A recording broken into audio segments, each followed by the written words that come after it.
rolling in packs.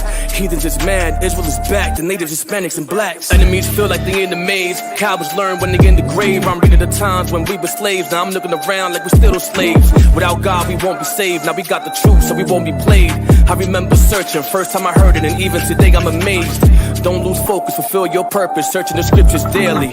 Stay on the mission and ready for war against all the sons of perdition. What we do is not an easy job. Where you find there's no crack a day to jog. We've been in the streets way before the blogs. We can see the storm way before the fog. We feuding the lies with truth. Me and my soldiers and troops, keeping the laws what we do. Sticking together like glue. Still be me in the coop. Still be me in the hoop. Thinking nothing changed. I still want the best for you. Complete the mission, strapping our boots. Soldiers salute, aim and shoot. We riding, we grinding, making sure the family's straight and we good. Standing firm with this walk, to all of the haters, we here for good. Keep feast days in these last days. Used to gang bang in my past days. That was either jail or early grave or praises. I'm still here today, roaming the jungle. Gotta use wisdom, so I stay legally strapped. Say what you say, feel what you feel, but there's no emotions and facts. Danger when we alone, so imagine together we're rolling in packs. Heathens is mad, Israel is back, the natives, Hispanics, and blacks. Israel, we back. They tryna stop us, but they can't. Stay strong and carry on.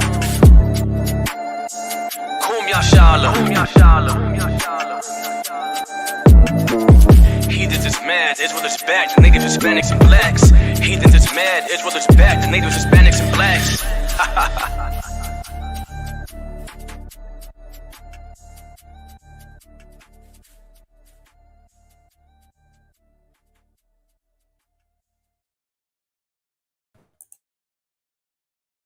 Most High. We got it. All praise to the Most High. For those on YouTube, you might have missed the first 3 minutes. Salaki, I thought I was live streaming, but at least you caught the introduction. Gave sisters and brothers 1 minute anyway to come in. So what I was explaining in the beginning is that today we're gonna brush up on some of the things we was talking about last week, right? Just to brush up a little bit because I'm seeing a lot of our people again putting their nose where it don't belong, right? Just not minding their business when it comes to other nations and their turmoil and what's going on over there in the Middle East and so on and so forth. So we're gonna get into that. We're gonna get into, what they're teaching in the school system, right? That's another thing. What they're teaching to our kids, right? That's very important. Why? Because it's a full-out attack now on our children, brothers and sisters. All right, it's a full-out attack. It's going full-fledged. There's no mercy for the kids neither in this society, unfortunately.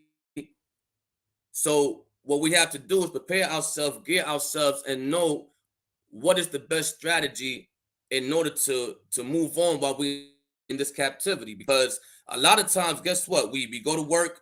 We have to leave our children at daycare. We have to take care of business. We have to do certain things in life, which doesn't permit us to fully do what we want to do when it comes to our children and our lives, period, right? So one of the best things we can do is inform ourselves at least to know what's going on. Because I'll be damned if I have my child go to school, right, and they learn certain things that I don't approve of, and I got to learn it surprisingly, and I got to go in there and I don't know, right? Most High willing keeps me in the spirit because who knows what could happen in those situations when they're trying to mentally molest your kid. Okay, that's what they're trying to do, mentally molest our children. That's what they're trying to do here in society in America, right? So anyway, we're going to go into that just to kind of inform ourselves, right? And of course, other things. So let's get the share the screen real quick. All right. And we get into this PowerPoint. And I got a new laptop, man. So, Most High willing, ain't gonna be no more episodes, for a long time. Most High willing. Let's go to the presentations. Right. So again, America versus the Bible. This is part 5. You see, I have racism, education system, and more. Just some of the things we're gonna touch on and just kind of go over because it's important, right? A lot of times we're so caught up in life, we don't know what's going on in the outside, until it comes,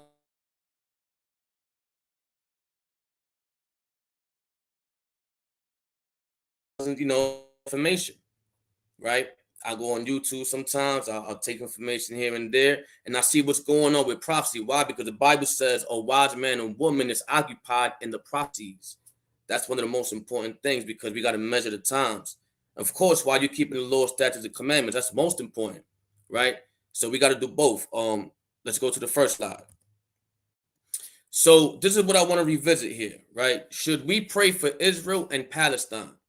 Now, I kind of went over that last week, and, I kind of broke down certain things of why they're going through what they're going through, the brief history of their back and forth, that it's not nothing new. A lot of people in the world, they think it's something new, but unfortunately, they're not awoke to the fact that this beef has been going on for a long time. And basically, anything we're seeing is nothing new, right? The Bible says it's nothing new under the sun. So I've been seeing a lot of blacks and Hispanics, right? Facebook, Instagram, so on and so forth. Pray for Palestine, pray for Israel.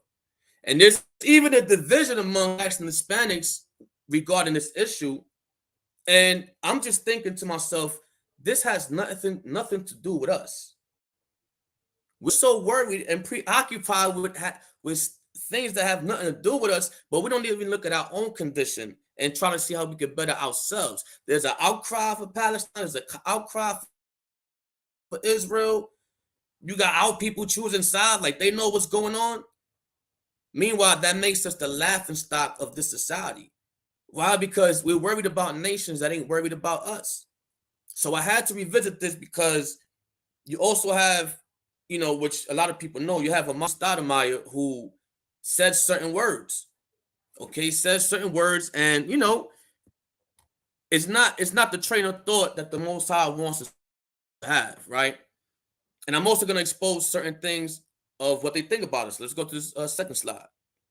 Right, let's get the scripture in. It's Jeremiah chapter 2, verse 13. It says, "Why dost thou thy way to seek love?" That's the biggest problem with our people right there.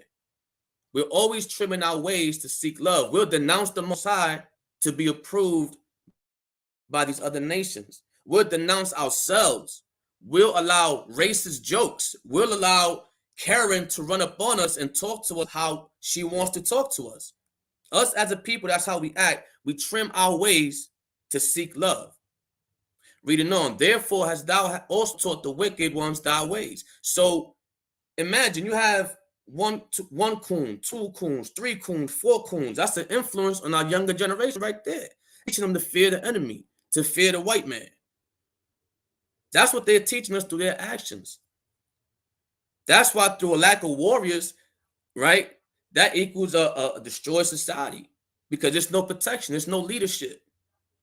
So us as a nation, we've trimmed our ways to the point where we'll even choose sides knowing this war has nothing to do with us. But it won't come out when it has to do with us, right? Our people have a habit of not showing up when it comes to our people. When it comes to the other nations, listen, they'll fight you and kill you before you say something negative, right? This is the book of Lamentations, chapter 4, verse 17. "As for us, our eyes has yet failed for our vain help. And our watching have watched for a nation that cannot save us." So the Most High calls that vain help when we're watching these other nations and we're expecting them to come save us, to come rescue us, to even have the best interests at heart for us. But the Most High has other plans. That's why, listen, I'm seeing brothers and sisters right now, of course, primarily brothers, but I'm seeing people right now drop out the truth. In 2023, seeing all this prophecy, I'm seeing brothers change doctrines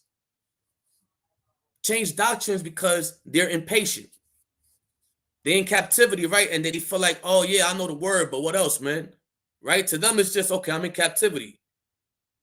I know the word, that's it. They don't understand that prophecy got to unfold in order for us to be redeemed, and we got to be what? Patient, because we're only paying for the sins of our forefathers. So once we take accountability as a nation, we're able to move forward with what? With a vision, right? And that vision is the Most High saving us from the destruction that's about to happen in America. We've seen the prophecies now. We've seen, turmoil happening. We've seen war tensions and everything rising up. We've seen that. So right now is not that time to give up. To give up right now is basically suicide.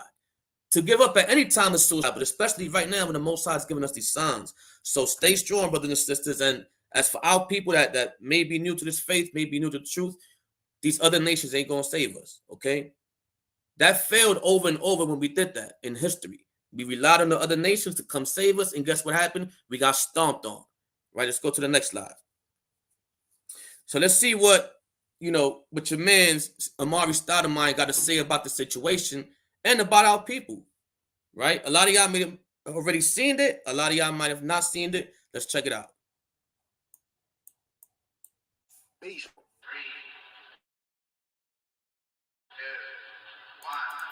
woke up, man, this morning with some disturbing news out of Israel. The Hamas kidnapping children, putting them in cages, killing women, killing the elderly. That's some coward shit. That's cowardly. And for all y'all Black Lives Matter who ain't saying nothing, well, let me figure out exactly what happened before I say anything. Fuck you. See that? So he said F you, right, to the black brothers and sisters that don't support. F you. He even went as far as saying, even if you're saying, let me find out what the situation is first. Well, wouldn't that be the wise thing to do? Right? The Most High tells in the scriptures what? To know a matter before we speak on it. Don't speak on the matter before, you even know what the matter is. Next thing you know, you find out you're wrong. Now you got to eat everything back up and say, you know what? I was wrong. I didn't look into the situation. So he's basically telling you, be a dummy. Don't look forward to information that's going to inform you about the situation. Just pray for Israel. See that, brothers and sisters? And this is supposed to be a brother that has influence, right? Has a little money. And so what happens is he's under the Jewish influence. So the Jewish people got him by the you-know-what, right? And they're just twisting it. They're twisting it, right? And he's loving it. So to say F us because we're not praying for Israel, there's something wrong with them, because now we're going to go into some history, right? We're going to go into some videos too. The first video is the Israeli leader saying that the young black generation is the major problem, not the Palestinians. Let's check it out. Of the Israeli government holding a private convention here in the United States. One of the people in attendance at this secret meeting was Judith Varney Shore. She's a former Israeli consul general who was operating out of Atlanta. She was one of the main people saying that the biggest problem that they had was young black people in the United States. But don't worry, they've got some black leaders on the payroll. The major problem with Israel is with the young generation of the black community. The problem with Israel is with the young generation of the black community. Yeah.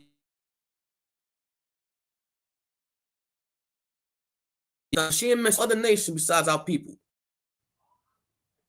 Primarily, why? Because the leadership in their part know that the Israelites are waking up. And what are the Israelites doing? They're in the streets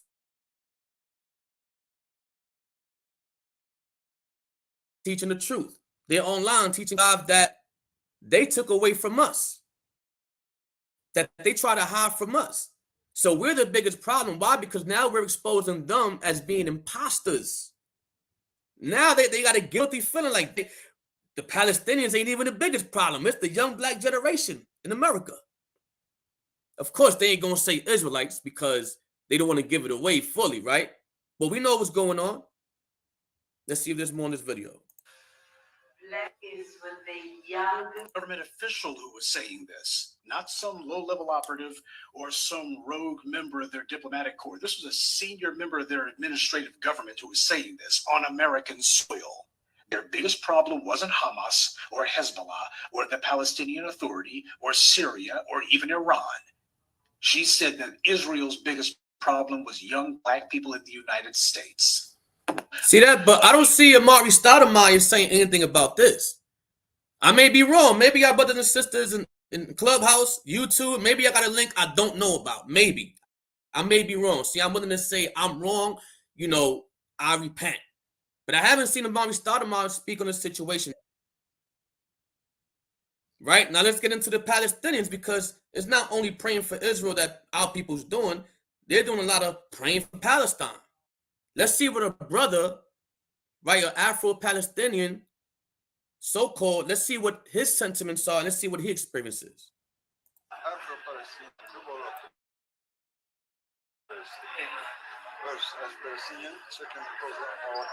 See that? So let me put it back a little bit.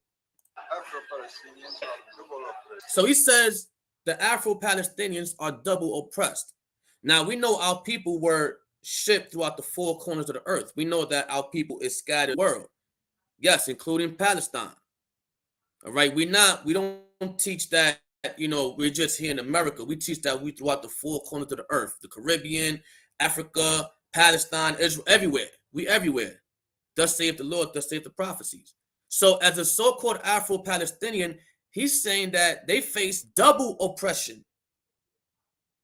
That means that he's seeing oppression going on, but he understands that that oppression that's going on around him within the other nations is not as bad as the oppression that him and his people is going through.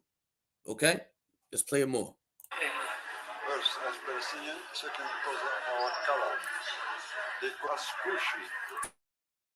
See that? So the Palestinians called our so-called Afro-Palestinian brothers over there Kushi, which means niggas. Not the nigga that we say in the hood that, you know, we say it in the form of endearment.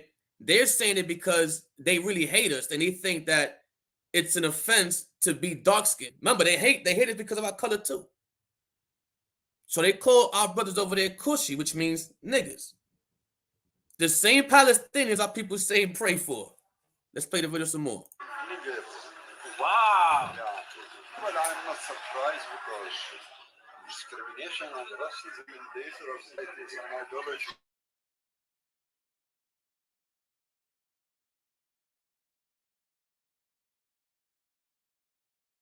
Yeah. A lot of hostility between both groups. But today, the most discriminated among those various groups are our people, the black Jews from Ethiopia. Oh, that's right.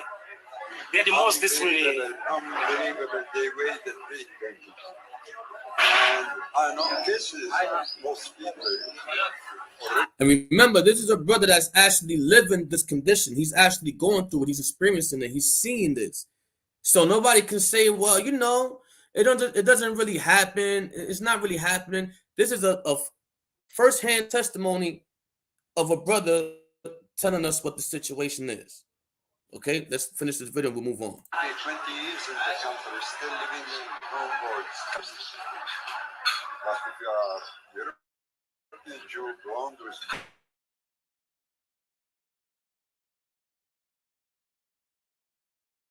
if you're blind with blue eyes, he's saying that you'll get an apartment as fast as you got there. But if you're a brother, right, from the diaspora, of course, we know Israelites is all over. If you're an Israelite or so-called black in that country, guess what? You're going to have to wait 20 years plus to even get an apartment, to even get offered an apartment. While the white people just come in and take top-notch luxury apartments off the top. So for brothers and sisters that want to pray for Palestine and all this and all that, you got some thinking to do. You got to double think that, and you got to rethink that. Do you really want to pray for Palestine?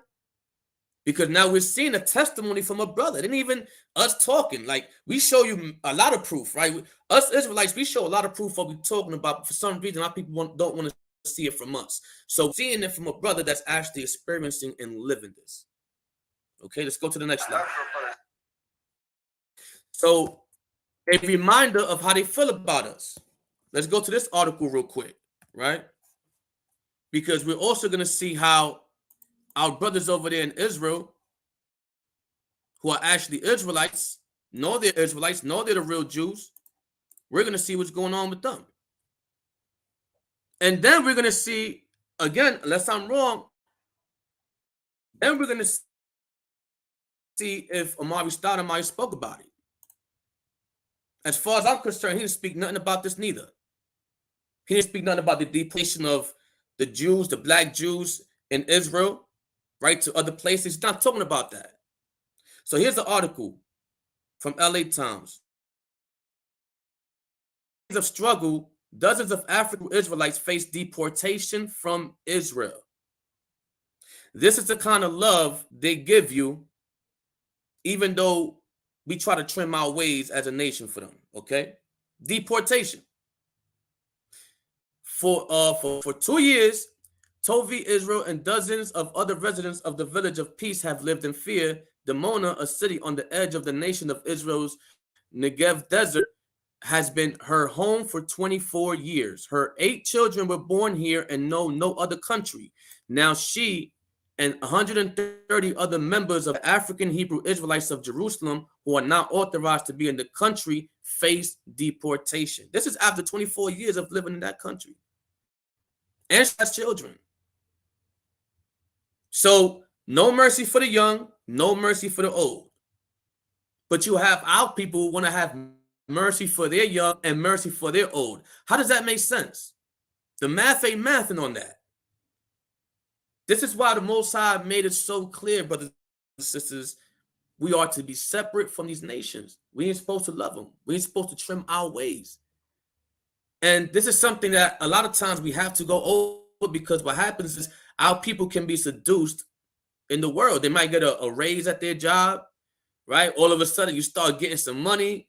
You start getting some nice fancy things. Now the white man ain't that bad. You know, now you're a manager. The white man will bump you up to manager position. Oh, you know what, man? Esau could maybe be saved, man. I don't know. See what I'm saying? So these things are important to remind our people what the situation is. A lot of so-called Israelites want to save these heathens and want to be cool with them and love them, and telling us that we're wrong for not loving them. That's part of the curses. That's part of trimming our ways. Let's read on. Receiving the order to leave 2 years ago was a moment of disbelief for Israel 53. I feel like the government has been merciless to me and my children, she said. The Hebrew Israelites, as the spiritual community's members are commonly known, first made the... See, so now you got to understand too, it doesn't matter what, if you're calling yourself an Israelite, the other nations, it's going to lump us in together regardless. I don't care if you are Old Testament, New Testament, if you the whole Bible, right? If you're calling yourself an Israelite and you believe in the scriptures, then you're going to be labeled in the same category as every other Israelite. They're not going to differentiate us and say, well, you know what? These people are good. These people are good.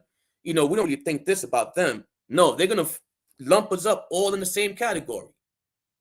So just be aware, brothers and sisters, if you're calling yourself an Israelite, they're going to lump us in regardless, okay? So when they speak about Israelites in general, they're generalizing for all Israelites, to be honest. So reading on, while members do not consider themselves Jewish, they claim an ancestral connection to Israel. Let's see. Okay, around 3,000 Hebrew Israelites live in remote, hard-scrabbled towns in southern Israel.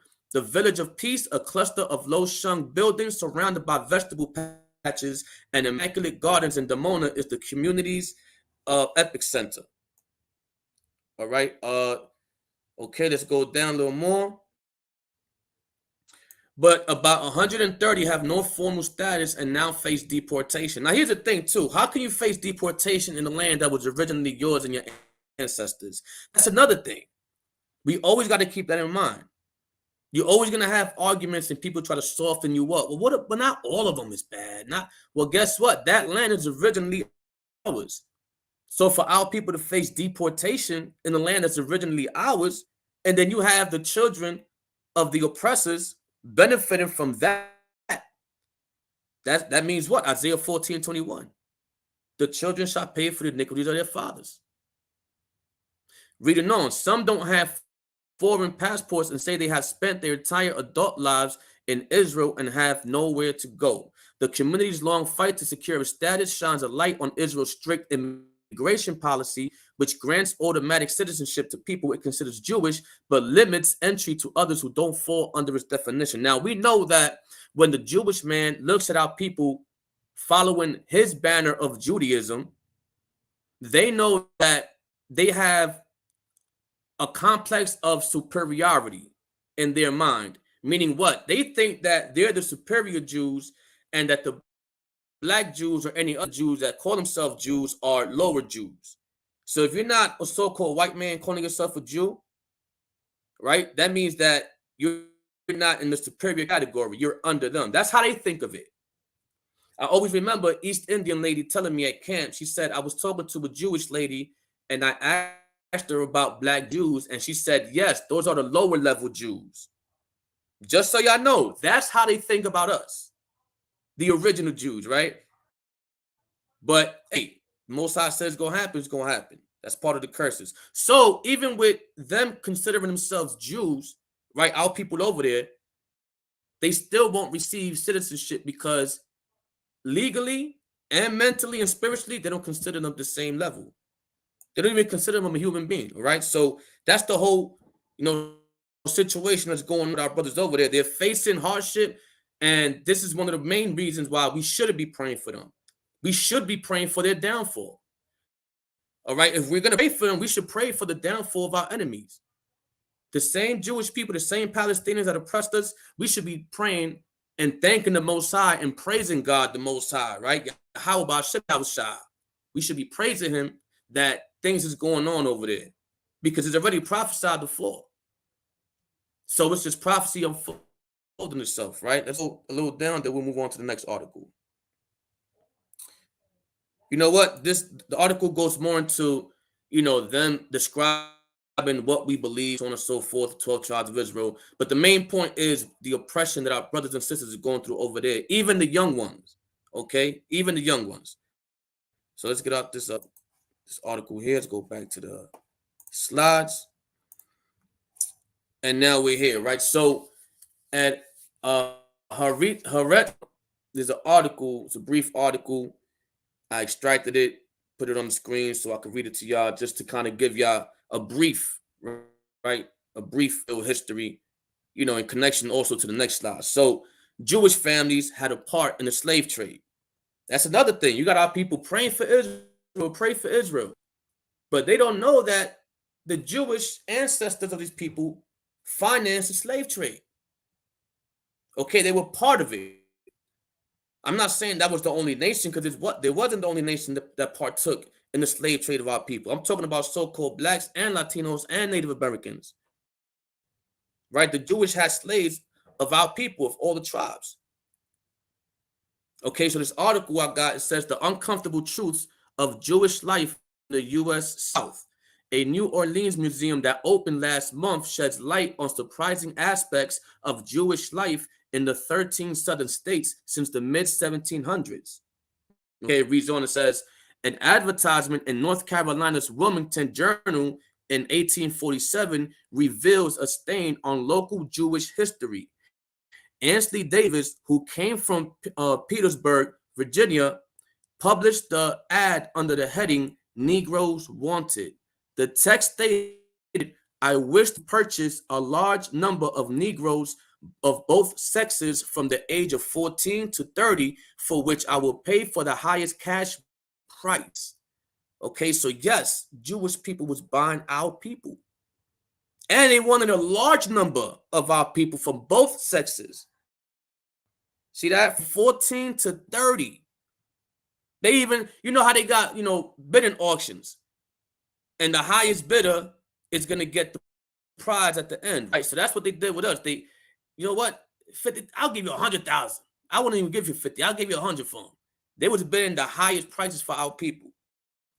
Reading on, it says, Davis, whose family owned one of the largest Jewish-run slave trading companies in the entire South, would tour the region every summer seeking new slaves, which later he sold.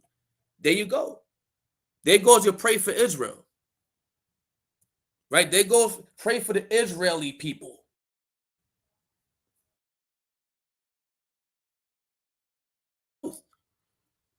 This is why the Most High said history is important. Remember the days of old. You can't forget this. You can't forget this because what's happening now is just a reflection of what happened in the past. The actions of those nations now are the decisions they made in the past. And it's the Most High ultimately judging. So we got to look into these things, and our people have to be informed about these things, because anytime they'll come to an argument, right? You got some Edomite Jewish people out there that's content creators that try to argue down that slavery wasn't bad, or that slavery never happened, or that retributions should not be given to us because of such and such. You have to be able to give these arguments a thought, just so you know spiritually how to back it up, even in your own spirit. That's the most important part, right? So let's go to the next slide. So we'll get 2 more articles on this. All right. This article is from The Atlantic. So let's get that real quick.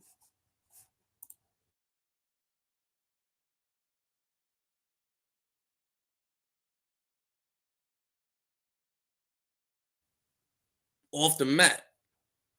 In textbooks in schools, they ain't even teaching it. They're making laws to teach, they're making laws, to go against teaching history, to go against teaching that we were slaves. That's what's happening now. So our job is to get this information as much as we can.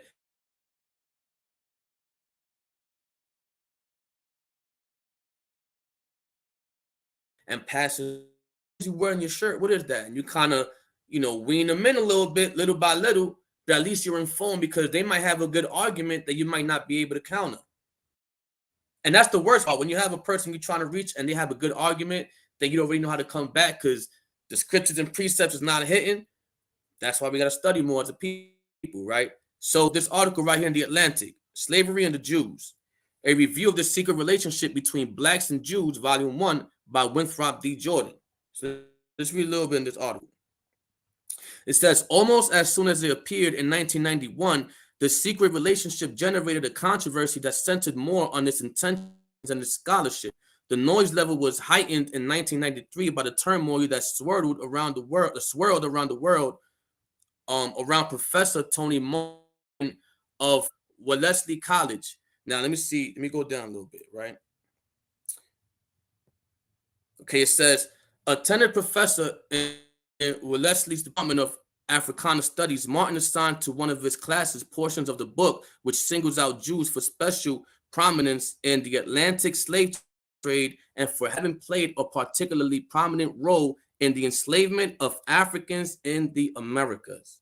Okay, he was accused of anti-Semitism. Of course, when you expose truth against the Jewish people, what do? They label it anti-Semitism. So they labeled this part of history what? Anti-Semitism. You see that? That's what they do. So now to even claim this history, to even speak about it, they feel away because they don't want to be reminded about that. That's why, right or wrong, you got Mari Stoudemire's pray for Israel. We're not going to pray for... The only Israel I'm praying for is the Israelites. The real Israel, right? That's us. So that's the only ones I'm praying for. Other than that, this is the history. Reading on. He was accused of anti-Semitism and wrote a brief book to refute the charges. Right? Let's go down.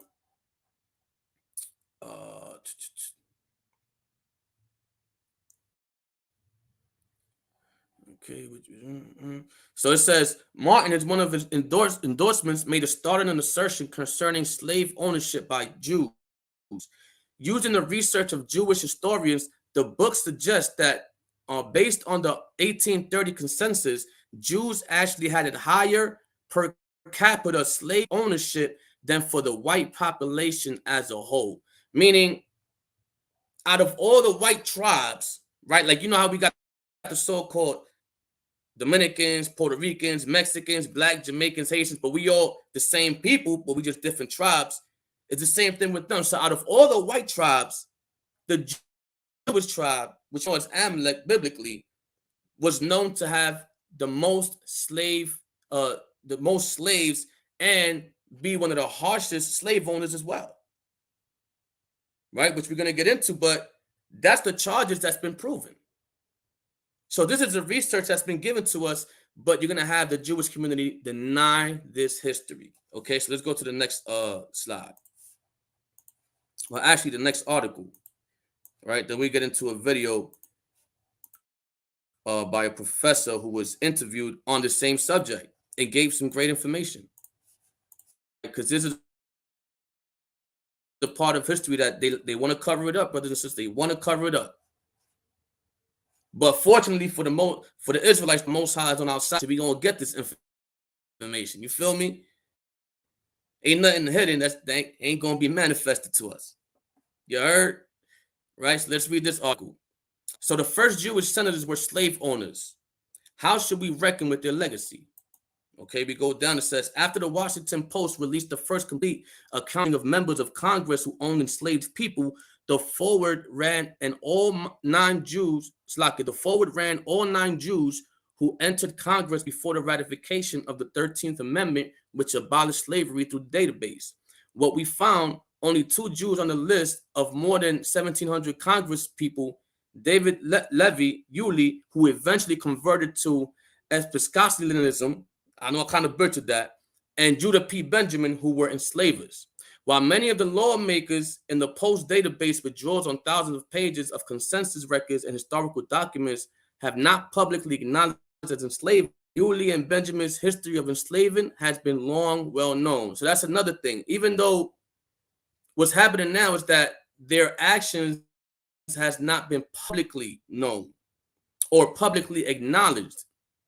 Okay, it's like when our people get murdered in the streets and there's no justice and no peace, and then nobody's talking about it afterwards. Nobody's revisiting the situation. Nobody's getting charged for anything.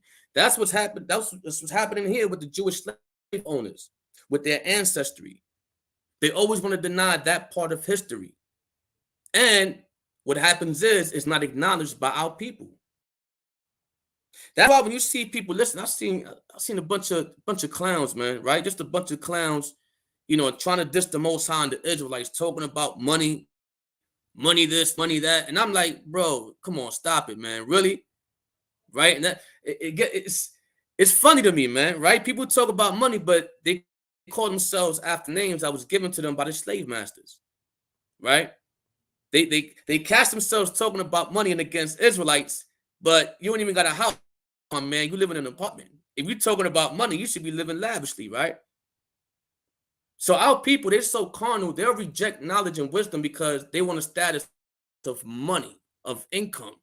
They want to put that before the Most High. There ain't nothing wrong with having money, but when you put that before the Most High, that's when the Most High has a problem. So a lot of times our people with their mentality, they can't look past the hood. They can't look past the money. They can't look past the cars, chains, and jewelry, all of that, right? They skip things like this and make it okay in society to pray for a nation that's been killing us and hurting us for centuries. Right, reading on. While many of I read that. Let me go down. Okay, it says Yulee and Benjamin's history isn't a surprise, said Michael Hoberman, an English studies professor at Fitchburg State University, who is currently writing a book about how early American Jewish history is remembered today. But he said it's a reminder that many Southern Jews owned slaves just like any other wealthy Southern family did. Guess what? I'm gonna hit y'all with something. Y'all might know, y'all might not know, but Christopher Columbus, he was Jewish, right? He was a Spaniard who was first a Christian, but they was kicking the Jewish people out of Spain, and for him to avoid getting kicked out, he go ahead and he switched his religion to Judaism, became Jewish. So if you want to be honest, the Jewish business, and then guess what? A lot of his men were Jewish too. Again, Christians wasn't allowed at that time in that part of the land. They was kicked out. So his Jewish voyagers that came with him, guess what? They were slave owners. They enslaved the Native Americans, Tainos, and Carib Indians. Right? They enslaved the so-called Latinos. That's what we call them today. So if you want to go that far, Christopher Columbus was Jewish and he had slaves. But we're talking more so in a time where our people could remember, right? Because sometimes our people don't want to go back that far. So we keep it a little updated, right? So reading on. The majority of Southern Jews owned enslaved people, mostly in their homes. a few like Benjamin, who served as a senator from Louisiana between 1853 and 1861, ran plantations that exploited the labor of enslaved people. Benjamin, who operated a 300-acre sugarcane plantation, owned at one point as many as 140 enslaved people. They're not innocent. Right, reading on, you who was the first Jewish senator represented Florida from 1845 to 1851 and 1855 to 1861, and over the course of his life enslaved more than 1,000 people. He was known as the Florida Fire Eater. They even gave him a nickname, right? The Florida Fire Eater.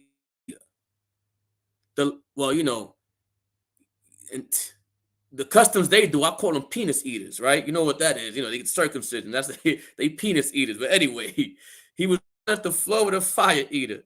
The latter term referring to pro-slavery Democrats who supported secession before the Civil War. So here we have it, brothers and sisters. We even have the very same white people that might not be Jewish. It's a different tribe of white people, but they're bringing out the truth, right? They're letting us know what went on with their history. Why? Because the most I said that surely it's going to come a time where the Gentiles are going to say, surely our fathers have inherited lies. So you're going to have a couple of white folks here and there coming out saying, this is not the truth. This is not the truth. They lied to us. They lied to us. No, Tommy, I'm not falling for it. Right? You'll have a couple of the whole bunch of the wild. Don't mean that he's exempt from the judgment, because when the Most High judges, he's judging as a nation. Remember, Israelites got judged as a nation. So the heathens, they're going to get judged as a nation. They're not special where now they can just single themselves out and not pay for the crime of their ancestors like we did. Nah, they're going to have to pay. So you can't Jimmy your way out of it. You can't Tommy your way out of it, right? All you could do is spread the truth and hope the Most High don't give you, the ultimate judgment, right? But regardless, the Most High is going to do what he's going to do. So let's go to the next slide. All right. That was that article. Now we're going to go to a video of a professor being interviewed by a rabbi. And he's going to explain the same thing along the lines which I was explaining. Now, if you look on the screen, you can look up that title on YouTube, and that's where the video is at if you want to watch the whole 21 minutes. But I just wanted to get a certain part of this segment just to kind of briefly go over, what I'm talking about now in regards to Jewish people having slaves and being owners of slaves, because according to Amari Stoudemire and many others, we should be praying for Israel. But they're not talking about this history right here, right? So let's let the other nations tell us. And Jews owned slaves to the same extent that everybody else did. So there were no particularities. Now, this stands in contrast to a rival kind of mentality where Jews must have treated their slaves better. Because how could you be sitting at a Passover Seder saying you were once slaves while being served by slaves? But people did that. And so some scholars reached an apologetic conclusion in the 20th century saying that Jews manumitted their slaves more readily or treated them better. And I find that no position really captures the truth. So here's what's crazy, y'all. Here's what's crazy. They have arguments within themselves about who oppressed us less. No, I treated the slaves better. No, I treated the slaves better. Not considering the fact that we were slaves, period. It's like, oh, I didn't throw that one as hard as I threw this one. So, I mean, if it didn't break, but they still threw it, right? That's how they looking at us, y'all. This is why the Most High says you can't trust none of them, because it's whether they show it or not, you ain't gonna try to be the fool to go in the rabbit hole and try to see which one's the good one. Nah. So he's letting us know, right? He's letting us know that there was a competition, not a competition, there was an argument, because they wanted to feel less guilty. They wanted to feel less accountable. Like, nah, we enslaved them, but it wasn't as bad as how y'all treated them. Right? That's what he's saying. Let's play the video some more. And Jews owned slaves to the same extent that everybody else did. So there were no particularities. Now, this stands in contrast to a mentality where Jews must have treated their slaves better. Because how could you be sitting at a Passover Seder saying we were once slaves to Pharaoh in Egypt while being served by slaves. But people did that. And so some scholars reached an apologetic conclusion in the 20th century saying that Jews manumitted their slaves more readily or treated them better. And I find that no position is really captures the truth. So in fact, I crunched the numbers in my wills and I found that slaves were about 11 times more likely to be bequeathed than they were to be freed by Jews. So it's very See that? So the Jewish people will hold on to the slaves the majority of the times, if not all the time, because it wasn't common to let the slaves go. So much for our people saying, you got some Jewish people that fought for us. Nah, sorry, buddy. Ain't gonna work. Because even in their tradition, back then when they actually had us physically enslaved, they didn't let us go at all. Right? They didn't let us go. It was uncommon for them to free slaves. It'll have to be like, the slave must have been dying, he's not useful no more, we letting him go, that kind of stuff. But to just let slaves go and free them, that was not their motive. Actually free manumit slaves. And there are cases of Jewish abuse of slaves. And then there are plenty of cases of manumissions. In one case, he manumits a Jewish slave owner manumits his quote unquote mulatto son because of the love and affection. So there are cases of sort of sentimentality as well. But Jews are like everybody else. Right. There are some abusive slave owners, and there are some, and there are some that own slaves because that's what's done in the colony that they live in. Yeah. See that? And he said that was done in the common, community. That was commonly done. So a child growing up Jewish in that time would own slaves because that was just tradition. They didn't look at it as nothing negative. They just said, hey, listen, I just grew up and my parents gave me slaves and now I got slaves. But they didn't free them. They didn't say, and I think that's wrong, so I let them go. They kept them. So are the children innocent in this case? Nah, because they grew up to carry the same traditions as their forefathers, which is own the slave.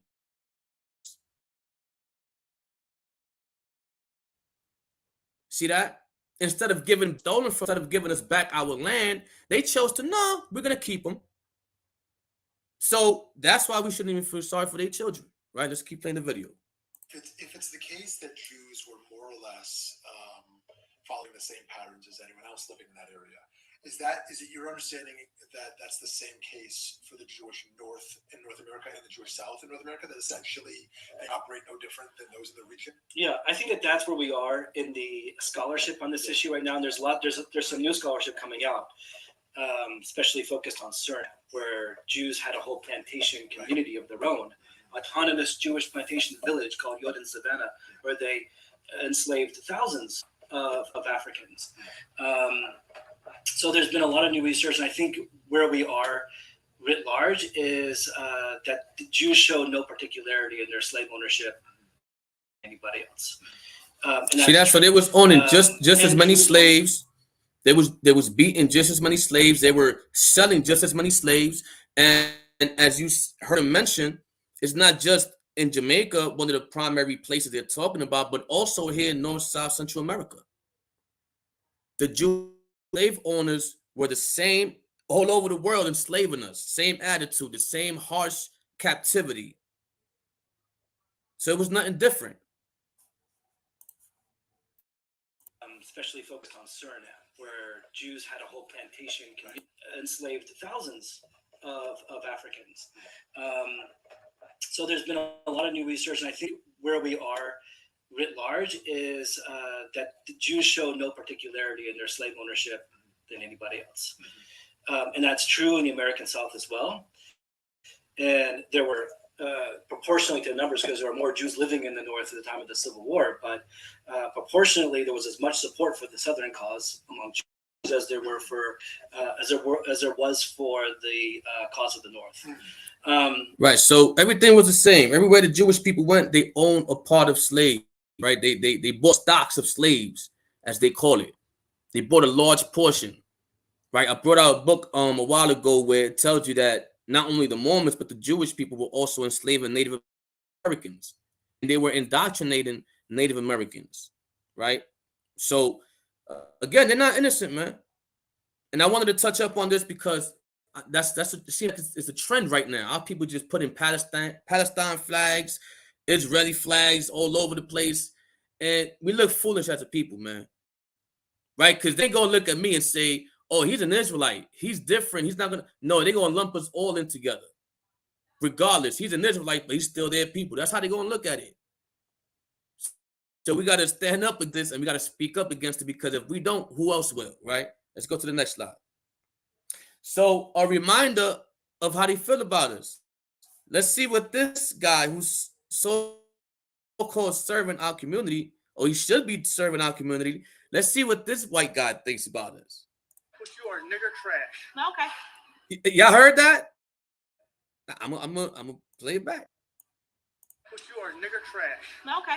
See that? I'm gonna play it one more time for those that love the other nations, for those that love white people. I'm gonna play it one more time just so they can hear what they think about us. But you are nigger trash. Okay. See that? That's what they think about us, y'all. And you know what's crazy? You'll see the sister's reaction.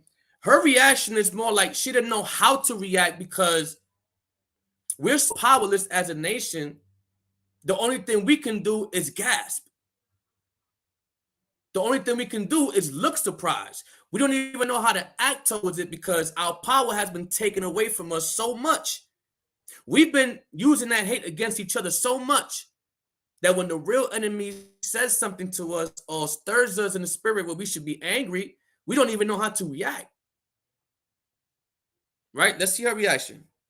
Okay. All right. Keep talking. I will. Okay.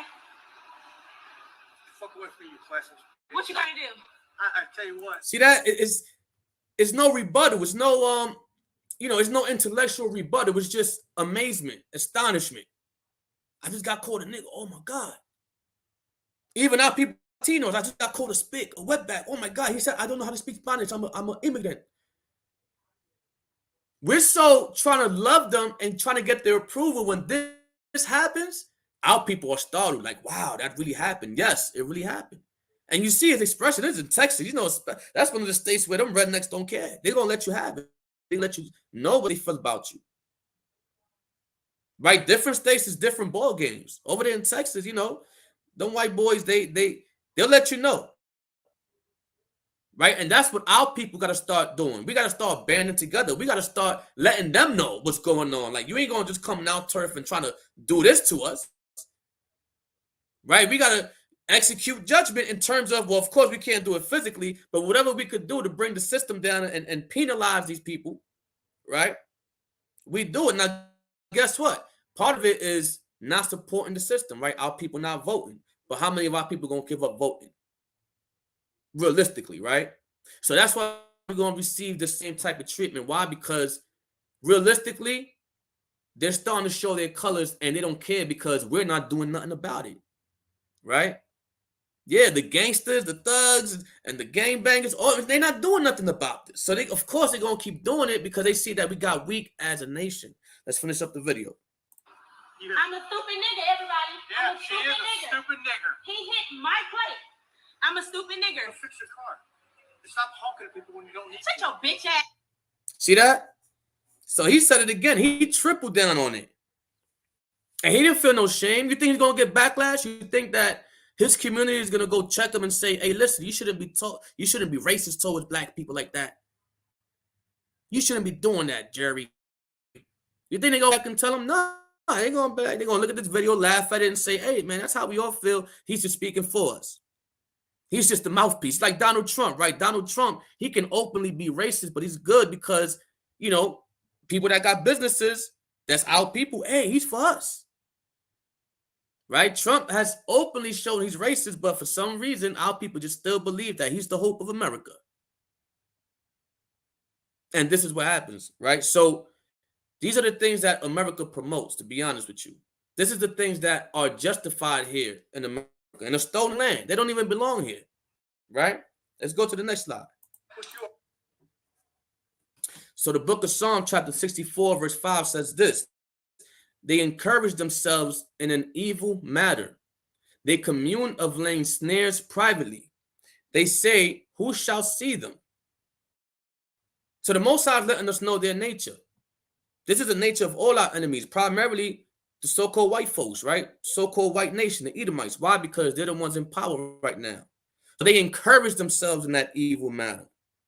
A lot of times you'll hear like an old white man cursing out a black or Latino, and the way he's saying it, you could hear that he's been holding that in for so long. He wanting to say that for so long to somebody, right? Because they say it with passion. They say it with this passion, with conviction. And our people scared of that. That's what the Most High said. Our people are gonna fear day and night, because our people are scared of these nations when they do things like that, because they don't know how to act. They only know how to act towards each other. And I have to be honest, when I was before the truth, I was a victim of that. So I know what's going on, because when I was in my hood, I was in any hood. Yo, I know ain't nobody grilling me, so I'm about to check that, man. Yo, you grill me, I'm about to check that. Like, yo, what you looking at?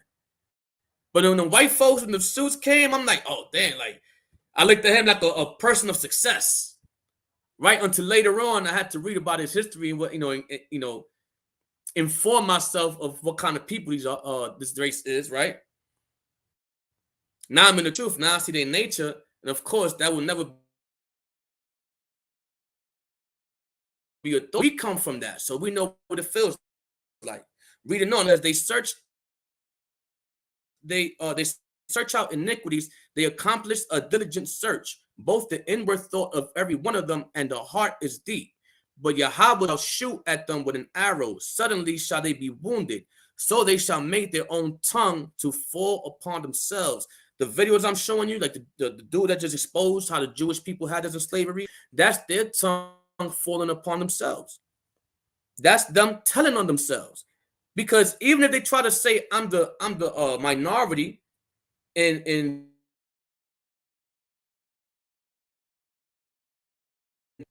all of our people in the scripture, when you read the Bible, all of our people didn't sin. But yet and still the righteous were still in captivity. They still had to suffer the curses as a nation, whether you were righteous or wicked, because what? We broke the commandments as a nation. So now it's their turn, right? Reading on, all that see them shall flee away. So now their tongues are falling upon themselves. You're seeing this kingdom fall. As we get closer to the digital dollar, the dollar bill crashing and all this and all that, jobs being, people being fired from their jobs because AI is taking over. All this is coming at a fast pace right now. If y'all looking at the news, y'all know what's going on. Matter of fact, there was more people now fired last week. I forgot the number. I think it was maybe about 20,000, 30,000, something like that. In one specific area, only because they're bringing in digital equipment to take over those jobs. Right? I'm going to bring that up next week. That's a whole lesson in itself. So we got to prepare ourselves, brothers and sisters. We got to prepare for these last days, prepare our souls for temptation. Okay, a lot of us is not economically good, so we might be tempted to do something that the Most High doesn't want us to do, right? We got to prepare for that too. And part of preparation is putting the work to make sure that we don't end up in the same situation in life over and over, right? Right now is the best time to invest before the market crash and things of that nature, or just to go along with your business plan and your goals while you're keeping the commandments of the Most High. Now is that time. Don't wait till later when things is happening. Now you caught off guard, right? Let's go to the next slide. So what is the lesson our people should learn from this? Everything we just went over. What's the lesson?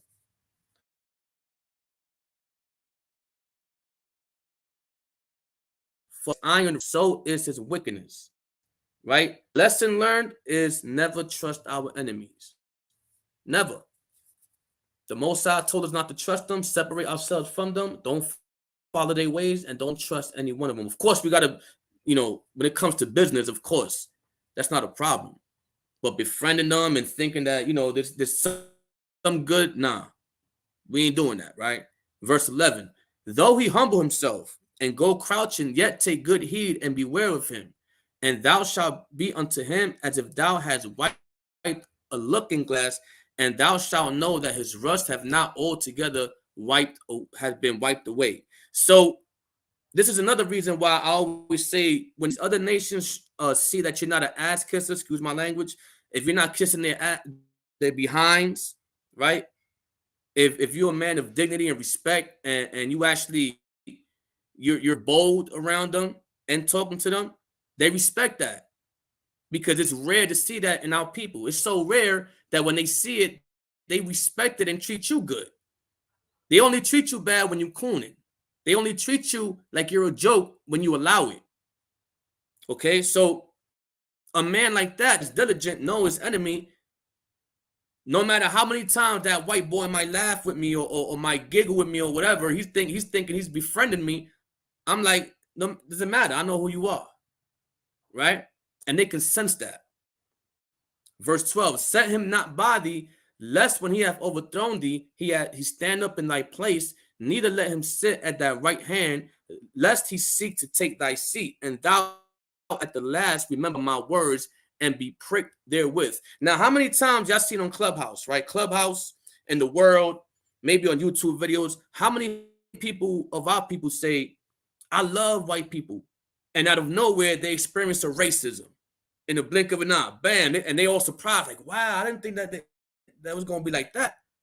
I've seen it many times, right? There was a white girl that asked, right, and there was going around, and of course, mainly white girls was being asked this question, but he said, would you rather your son be gay or be black? And guess what they chose? Of course, to be gay, right?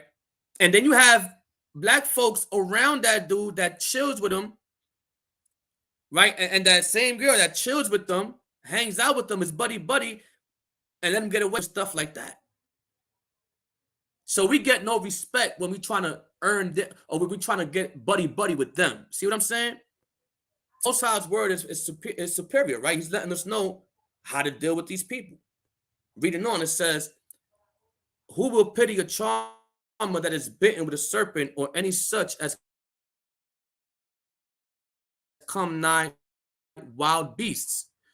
Right? You see that they go to the wilderness, right?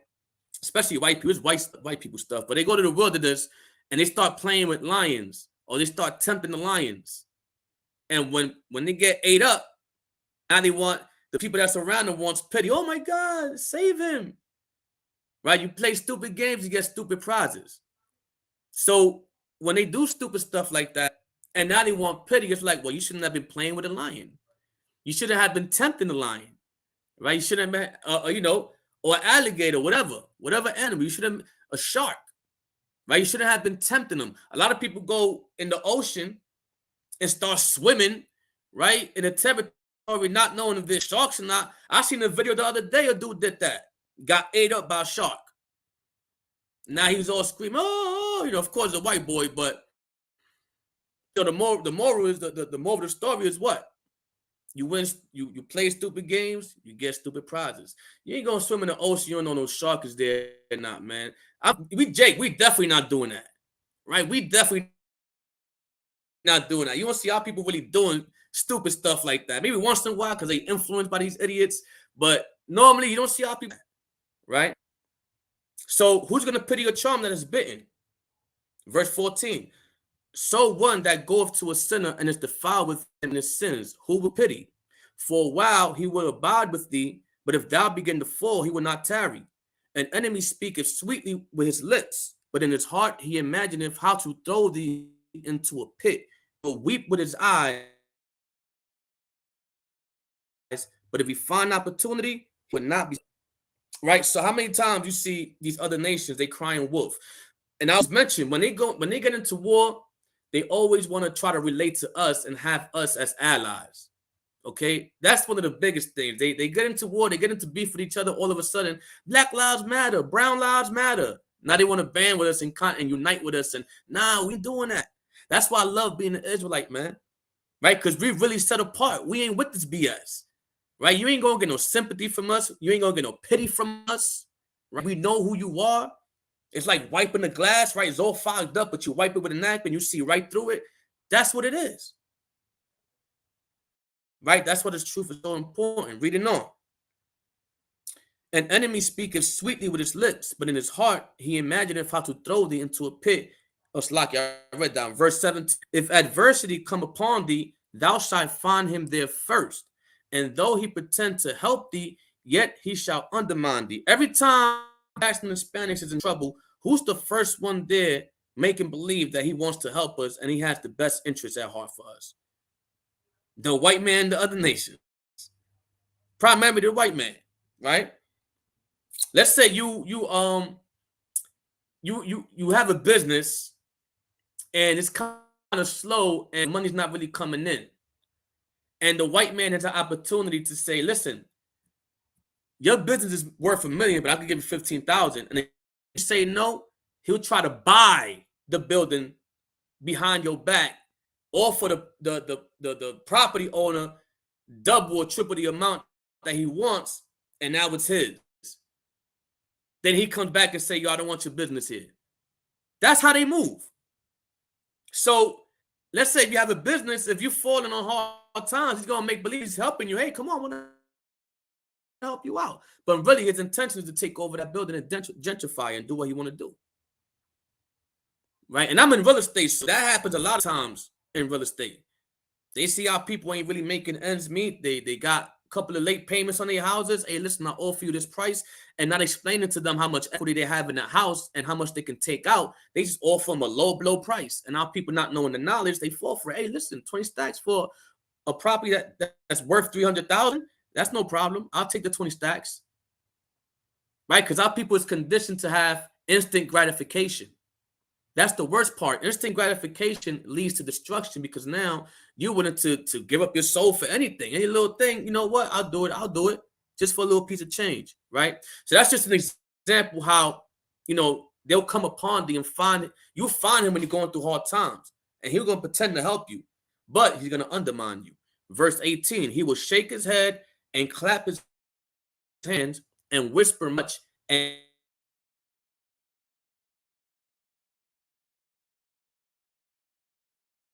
change his countenance, right?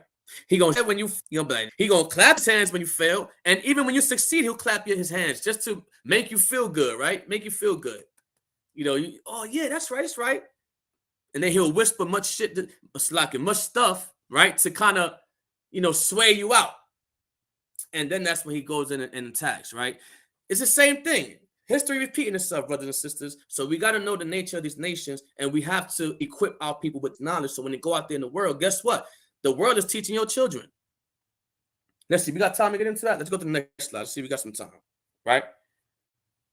Here you go. So the world is teaching our children, right? If we don't teach them. Right? I'm going to say that again. The world is teaching our children if we don't teach them. Now, let's get into this next topic. The Bible tells us homosexuality is wrong and immoral. Now, that's going to ruffle a lot of feathers, right? You tell a lot of people that homosexuality and lesbianism is wrong, they're going to look at you like you crazy. What you mean? What religion is that? Well, this is the Bible, Leviticus chapter 20, verse 15. It says, if a man lie with mankind as he lied with a woman, both of them have committed an abomination. They shall surely be put to death. Their blood shall be upon them.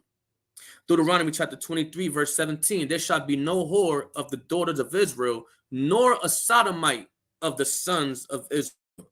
Now it's 2023, and by the looks of it, how people is finished, man. You could tell them this scripture over and over.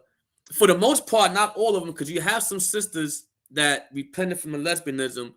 I don't really know too many brothers or a brother at all, to be honest with you, but I've seen sisters that came back from that life into the righteous lifestyle, right? And now they're not a so-called man anymore. They're back to being a woman, just like they were born, right? But for the majority of our people, you read the scripture, they could be flaming, and they're not going to listen. They'll get emotional. They're going to want to fight you, right? They're going to want to call, the men is going to want to call their boyfriends. The women's going to want to call their girlfriends, right? All types of madness, right? Let's go to the next slide. 1 Corinthians chapter 6, verse 9. Know ye not that the unrighteous shall not inherit the kingdom of God? Be not deceived, neither fornicators, nor idolaters, nor adulterers, nor effeminate. A lot of our men have an effeminate spirit on them. And effeminate doesn't necessarily mean that, well, it's of course it's twofold. If you're moving a certain way, you're moving girly and little, suspect, that's one way. It's also how you think though, right? If you think that two men having sexual intercourse is not wrong, that's an effeminate mindset, right? If you think that, two men getting married, doing what they want to do, if you support that, let's say, oh, I'm not against it, I'm not gay, but I support it, that's an effeminate mindset. So it's not just physical, it's also spiritual. Why? Because the renewing starts where? In the mind. That's what Romans 12:2 says. We start by the renewing of our minds. So if you got if a man has an effeminate mind, that's part of the scripture too, right? Reading on. Nor abusers of themselves with mankind. Going into homosexuality. We all know that. So that's what the Most High said. Let's see what this God-fearing nation called America says, right? So homosexuality, let's start off with a little history, right? Homosexuality was diagnosed as a mental disorder in the past. Now let's read this article to read up on that a little bit. Right, let's see what it says. Because that's what it was. Back in the days, if you to be mentally unstable, it was a mental disorder. You were basically outcasted from society because that act was really frowned upon. It was like, nah, we're not doing that over here. Yeah, you getting fired job, no union, no nothing. Nah, you ain't getting coverage over here. Rightfully so, because if this is a God-fearing nation, we just read the scripture where it says homosexuality is wrong. Death is their punishment. And they weren't even being put to death. They were just being outcasted from society. Right? So they'll hate the Most High if he brings judgment. So let's read a little history on this, right? So this article in psychologytoday.com, it says it is now 50 years since gay people were cured, quote unquote. Right? And let's see what it's talking about. So it says key points. This year marks the 50th anniversary of the American Psychiatric of Homosexuality from its diagnostic manual.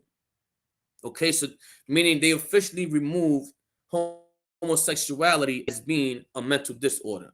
Reading on, the APA's revision was the beginning of the end of organized medicine's participation in the social stigmatization of homosexuality.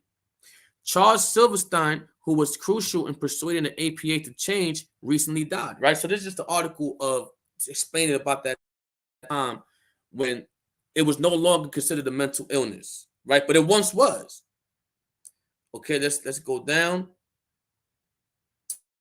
Why change was needed? In 1973, homosexual behavior was criminalized in most U.S. states. So there was a penalty for being a homosexual. You might have, again, most of those penalties was, were considered criminal acts. A lot of them got you fired from your job, right? A lot of people got, removed from certain societies in most states. Reading on, it says openly gay men and women were banned from serving in the U.S. military. If the gay person in the military came out or was outed by someone else, they could be court-martialed and discharged.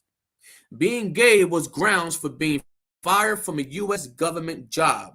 This is what happened to Frank Kent Kameny, who in 1957 lost his job as an astronomer with the U.S. government after it was discovered that he had once pleaded guilty to a legal charge of homosexual activity. You see that, brothers and sisters?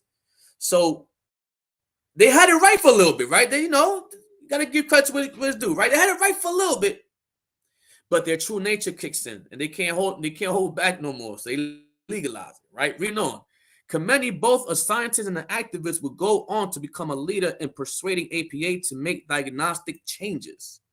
As openly gay physicians, psychiatrists, or other mental health professional could lose their state license to practice, right? So if you were certified right? If you was a physician or anything else like that, you could lose your license for being a homosexual. Bring those days back, damn it, right? Bring those days back. We need these. Maybe society would stop being so soft. We get in order, right? Reading on, most Americans were unlikely to approve of gay marriage, otherwise known as marriage equality. Now, you remember back in the hood when I was growing up, right? And a lot of us too that's listening, when we was growing up, if you was gay in the hood, man, you either you both didn't show it or say nothing, because you'll be casted out, right? You get scores, you get, you know, what they call bullied, right? You'll get all types of rebuke in the hood. Yo, that dude is suspect, son. What, yo? Take that dude down the block, son. Yo, you gay, son? Yo, come here real quick. Nah. Right? Like, hey, listen, it is what it is. Back in our days, man, you would have kept that in the closet. You had to literally be in the closet if you was gay. Because you couldn't come out with that. You couldn't come outside around the strong men, because they're gonna rough you up and put some masculinity spirit in you and beating you up or something, right? Yo, man this guy up, man. You gotta man up. Give him a few, you know what I'm saying? Crack him in, see if he become a man again, man. You know what I mean? So at the end of the day, this new wave is not like that no more. It's been to the point where our people been, you know, convinced that getting money is the top thing. And if you're gay, you can become a millionaire. That's what's going on nowadays. They're pushing the gay agenda and making it seem like if the gayer you are, the more richer you are. And to a certain extent, that's true, because the music artists, right? The actors, the actresses, who's being promoted more, who's being influenced, right, to play roles and get paid for it? Homosexuals.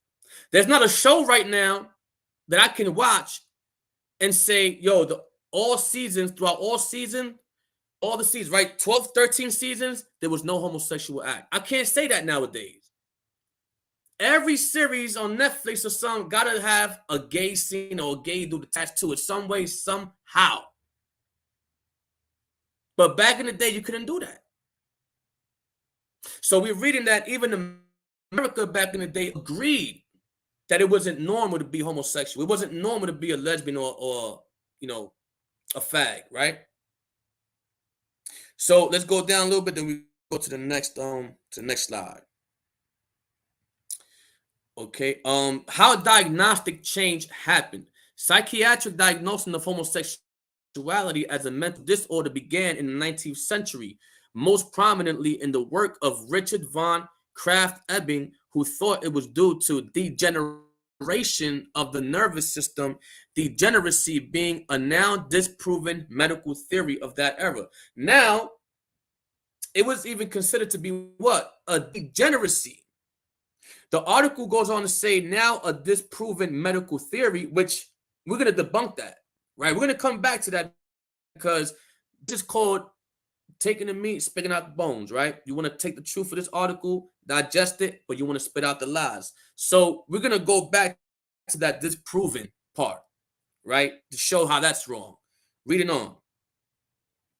Sigmund Freud directly disagreed with Krafft-Ebing's concept of homosexuality as an illness and instead saw it as a developmental arrest. Even with that, right? Developmental arrest. That means that you're not developing right. That means that you have problems developing because you're a homosexual. It's almost the same thing as degeneracy. You're holding yourself back from development because you want to be something you're not. That's logical to me, right? A kind psychological immaturity. However, by the middle of the 20th century, the belief that homosexuality was a mental disorder was the prevailing view amongst psychiatrists and most of Freud's psychoanalytic followers. Thus, in 1952, when the APA published the first edition of its diagnostic and statistical manual, it classified homosexuality as a sociopathic personality disturbance. And I 1,000% agree with that, right? To be homosexual is to have a sociopathic personality disturbance, because, damn, I gotta bring this out next time. A lot of cases, if not most, of molestation cases are from people that are homosexuals. Yes, you can look this up. You can Google it. You get articles on it. You get statistics on it. Most people that are molested by people that are homo. The fact that homosexuals can now even adopt children, a lot of cases that are underreported, comes out that these people end up being pedophiles and molest the children that they adopt.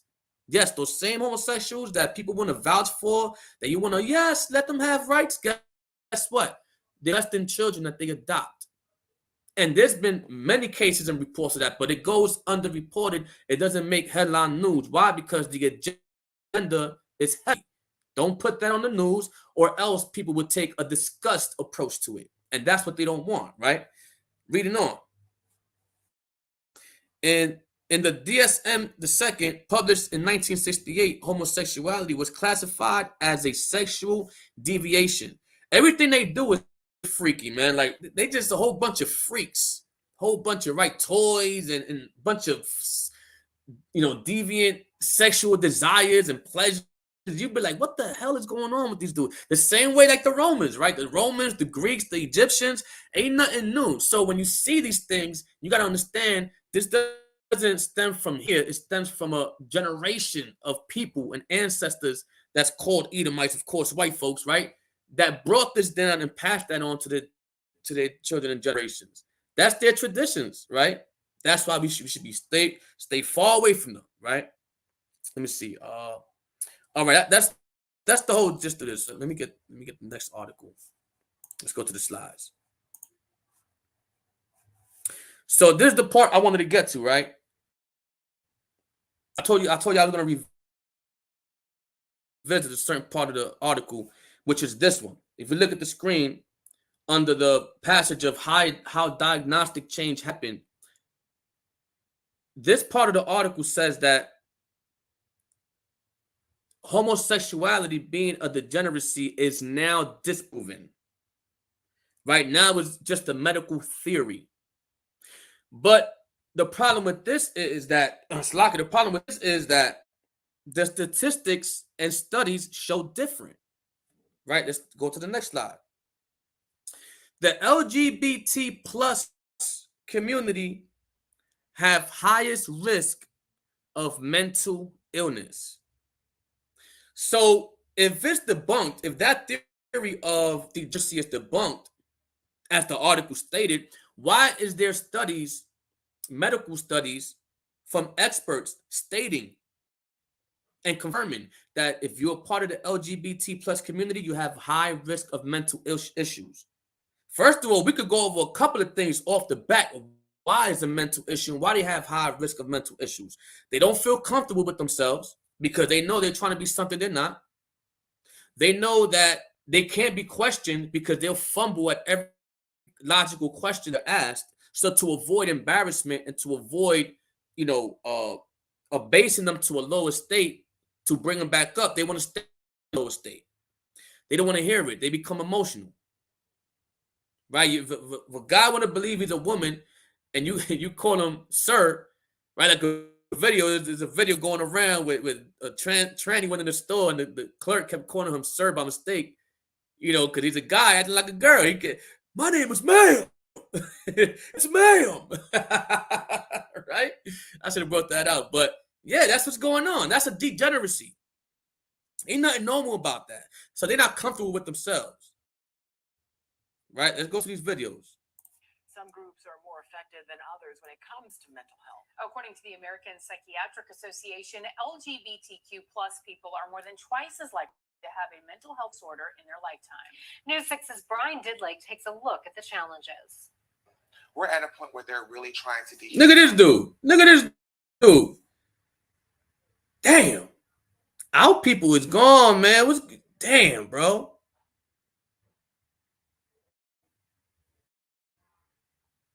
I don't want to pin no tribe, man. Damn, I ain't even gonna say no tribe. You know what I'm saying?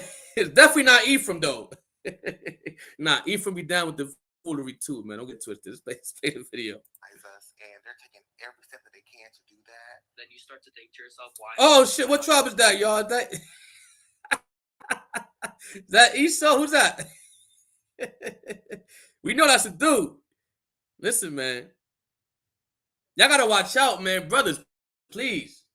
If you're gonna talk to a woman, you know, if you want to get to know her nowadays, 2023, ask for an ID or something, right? Like confirm the gender nowadays. Because look, you know, you might get fooled, man.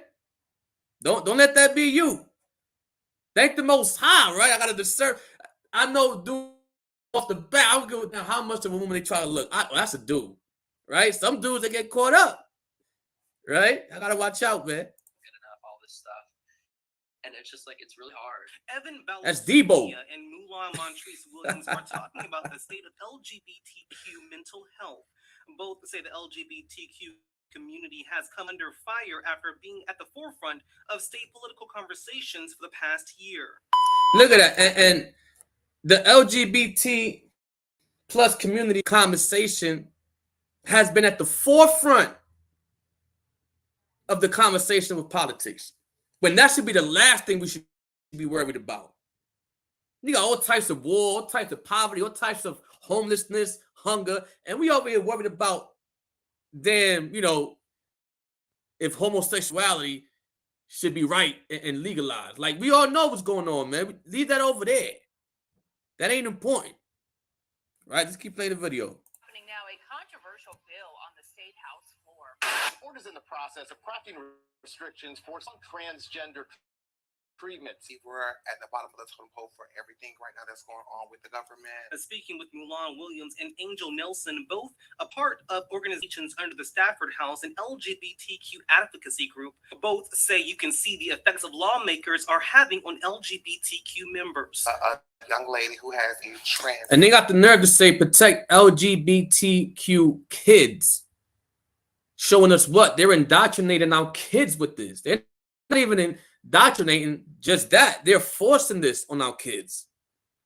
That's why I was mentioning earlier, we got to teach our kids. If we don't teach our kids, the world will. Who is still in school, still young, and her doctor, they just stopped treatment when everything started. And she was in a place where she loves her child. And that Jake is off. Incidences of people reporting anxiety, depression, suicide ideation, self-harming behaviors rise dramatically. It ultimately just comes down to oh, look at this other Jake. Damn. Damn. What tribe is that, y'all? Simeon? Simeon be off too, man. Listen, they be painting them nails over there in DR now, man. Simeon, that's part of Simeon's style now. They be painting their nails and all that stupid stuff, man. Man, our people's gone. But you see that in the community, in that community, it's a lot of anxiety, a lot of depression, a lot of suicidal thoughts. All that comes with them, right, fighting their own nature, right? They're fighting the biological nature, so they feel comfortable with themselves because they know what the truth is deep down inside. You can act like a woman all you want, but when you in your house and you look down and you go, damn, man, right? You look down, they see that thing, you know, you're like, damn, man. You know, they know they're confused, right? You know, listen, man, these dudes, man, the level of plastic surgery that goes on nowadays, listen, brothers, I don't care if you're out of the country, out of the U.S., be careful, man. I don't care if you're in Mexico, but anywhere. If you're courting a woman, make sure who you're talking to, because plastic surgery does a lot of damage nowadays, right? Let's go to the other video. June is Pride Month. We just had Pride Weekend, and today we're highlighting mental health within the LGBTQ plus community. Those who identify as LGBTQ plus are at higher risk for mental health issues than heterosexual people, more than twice as likely. So joining us now, our family psychologist, Dr. Cheryl Ziegler. Always good to see you. So is this obvious because of the stress that is often put on LGBTQ families and people in LGBTQ communities? Absolutely. It starts when they're young, right? There's this natural stage of confusion, and then maybe realizing that, oh, I feel different. I feel different than my. See that? She said it best though. She don't know what she's like. She don't know what she just said. How you can, peel that back a little more. But yes, it is a state of confusion because these are children. They're confused, right? They're hearing this, they're hearing that, and now they're being poisoned in their mind. I'll give an example, right? I tested my nephew. I was testing my nephew to teach him a lesson, right? So I said, hey, nephew, there's 12 genders, right? He goes, oh, okay. So I asked him, how many genders are there? And he goes, 12. You see that? They can hear something and repeat it. And after repeating it, believe it. And I sat him down. I said, why you say 12? I don't know. I know it's because he heard it, right? That's children. We was all children. We all repeated a lot of times what we heard. So now I sat him down. I said, if there's male and female, what else is there? And he goes, nothing. So how many genders are there? 2. Oh, there you go. You see that? But at first, he just repeated 12 because I told him, hey, there's 12 genders. So yes, children are confused when they're being taught the wrong thing. They are confused when they're being taught there's 12 genders and they only see male and female. That's why they're so confused. Let's keep playing the video.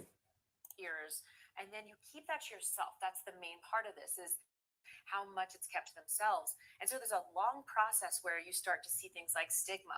You start to see things that maybe feel like, well, if I came out, this wouldn't feel supportive of me. What would happen? Would I be in danger? Would my family be in danger? Would they support me? So it's oftentimes many years of contemplating this. And so throughout that process, yes, they experience prejudice, discrimination, sometimes when they even try to do some things or try to, do something different. And so that reinforces that feeling of maybe this doesn't feel safe. You see, to be honest with you, the Most High God, he gave all of us a conscience, right? And in our subconscious, we can feel what's right and what's wrong. As much as you want to tell yourself something is right, if your gut is telling you, if your subconscious is telling you it's wrong, it's wrong, period, right? It's the same thing with children. They know it's wrong in their conscience and in their subconscious. They're like, something is wrong about this. So I don't want to come out with this because I'm confused. I might get laughed at or bullied or whatever the case may be because I don't even know what the hell's going on myself. Of course, that type of mentality is going to lead a child to be confused and be scared and anxious and all that, especially when the community is not helping them and telling him, listen, you're a boy or you're a girl. That's it. Right? Let's keep playing a little more. Then we go on. I would think feeling like you don't feel safe to come out, that causes more problems sometimes long term with your mental health. Absolutely. I mean, what we know is that it's depression and anxiety that are highest in the LGBTQ plus community. And so a lot of that is really not being able to be your authentic self. And see that? So it's the highest in their community. She's confirming it too. If something's so normal and so natural, it shouldn't be causing as much anxiety and depression as they're claiming it to be, right? If something is right and it's something that's going to lead to something successful and beneficial for our community, it shouldn't be something that should be frowned upon, right? But guess what? It is. Why? Because subconsciously we know it's only Adam and Eve, right? It wasn't Adam and Steve or Eve and Eva, right? It wasn't either or. You didn't have nothing swinging across another man and the other man swinging. We wasn't doing that, man. Wasn't doing that. So yes, that community has a lot of reflection to do. And guess what? Let me bring this out real quick, right? Let me start with the scripture real quick, because we don't, as much as we know this lifestyle is wrong, right? We don't condemn the person and say that shit is over for you, or you can't repent. We don't say, oh yeah, we're going to judge you right now. You don't have no chance. Because honestly, that's what Yahushua Christ came for, to be able to repent from all types of sins. Right? And I want to get the scripture real quick because we're going to see an example of that. Right? This is 2 Ezra chapter 7, verse 36. It says, Then said I, Abraham prayed first for the Sodomites. right? And Moses for the fathers that sinned in the wilderness. So Abraham prayed for the Sodomites to not do that, right? Yahushua especially coming on the scene. Now what? Now we can repent from all types of sin, including sodomy. So we don't condemn brothers. We don't say it's over. I will say this though, in all honesty, it's a hard lifestyle to come out of, only because that's a manhood that's been taken away from you, right? And to get that manhood back, I mean, I don't, you know, that's going to be hard, right? Because you see a lot of brothers that's been in that lifestyle. Even if they try to repent, you kind of see certain traits come out once in a while, right? So, I mean, listen, it's all up to the Most High. We ain't the Most High to decide who's not gonna make it, who's gonna make it. We just preach the word, right? Whoever get the message, got the message. But all in all, we see that even Abraham, he prayed for the Sodomites, right? And we should be praying for our people. All we're doing is pointing out the wickedness of our people, just to give our people the view and the visual of why we're in the condition that we're in. Other than that, the mission is to get them to repent. The mission is to bring them to the fold. The mission is to have them come back to the laws and commandments and be saved from destruction. That's the whole mission, right? So that's an example of how the righteous men even prayed, you know, for our people not to do wrong, right? So let's go to the next slide on this. Some groups are more effective. Right, so this is an article from history.com, right? It says same-sex marriage is legalized in America. It goes on to say the gay rights movement in the United States has seen huge progress in the last century and especially the last 2 decades. Laws prohibiting homosexual activity have been struck down. Lesbian, gay, bisexual, and transgender individuals can now serve openly in the military. What did we read earlier? That back in the day, you were banned from the military if you was found to be a homosexual. Okay, you was banned from jobs. You was fired. Now, that wickedness is accepted in society. Now, if you speak against homosexuality, you even got the hood dudes, the so-called tough guys and the gangbangers. Like, fam, you can't talk about them like that, bro. Nah, man, nah, they human. You know, you got those type of dudes. You know what I mean? It's oh man, where the strong men at? You know what I'm saying? Where the strong leaders at, man? We don't really have them no more like that. And that's what I'm saying. If you're not an Israelite, or at least striving, in spirit towards the commandments of the Most High, even if you don't know the commandments, right? You got some people out there that follow the commandments of the Most High and they don't even know the commandments. It's just in their spirit to do certain things, right? But if we can at least unite as a community to have morals and principles, knowing that this is actually, it's a destruction tool to our community, then we can ban on that. You know what I mean? But when you got our people saying, nah, let them do them, that's their lifestyle. Now, guess what? We all get polluted because our children got to grow up in that, right? So reading on, it says, and same-sex couples can now legally get married and adopt children in all 50 states. But it has been a long and bumpy road for gay rights proponents who are still advocating for employment, housing, and transgender rights, right? So all in all, guess what? This is dangerous because now it's scooting over to our children. And what happens is our children are now being taught that it's okay to pick their gender at a very young age when they don't even know right from wrong at that age, right?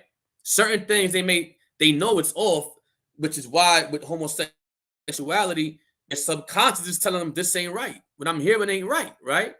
But they're still being fed that doctrine to take away that guilt. And eventually they try to ease into it, but they're still uncomfortable with themselves, right? So this is dangerous because imagine you send your child to school and he has a dress on because the teacher put a dress on for him, right? Matter of fact, you go to the next slide because we're going to get to that too.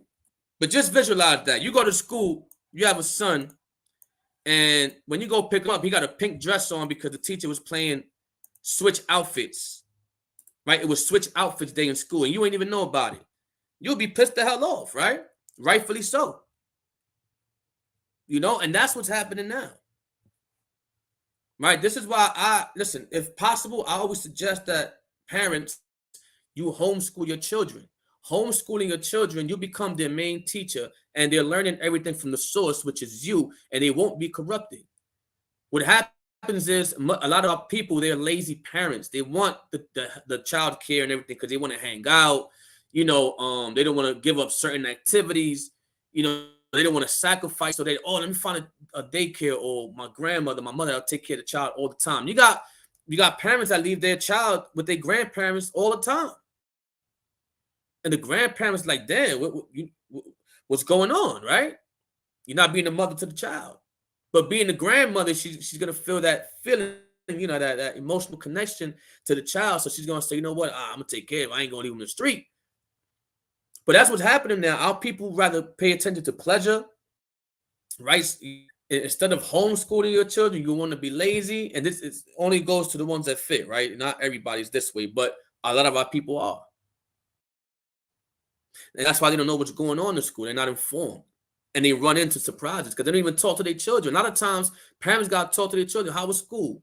Was it good? Oh, what happened?